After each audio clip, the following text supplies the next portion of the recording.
Hi, I'm Dominic Whelan. I'm the Director of Customer Digital and Technology at Oldham Metropolitan Borough Council. The first part of the event was around the changing workforce, and we had a really good conversation around a whole number of themes within that. One of the standouts for me was around the potential for multi-skilling and multi-role approach to employees, potentially having a variety of jobs, so not just bringing someone in to do job A.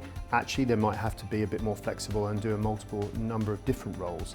We were discussing the fact that the future workforce 2032, thinking ahead to what their desires and appetite might be, and we believe the young of today will probably want a bit more of a variety about what they do, and therefore one thing local government has is a breadth of different service areas, multitude of different types of roles and jobs that we can do in the organisation that will make a difference to society. So someone can come in and actually potentially change paths within local government rather than staying in one trajectory.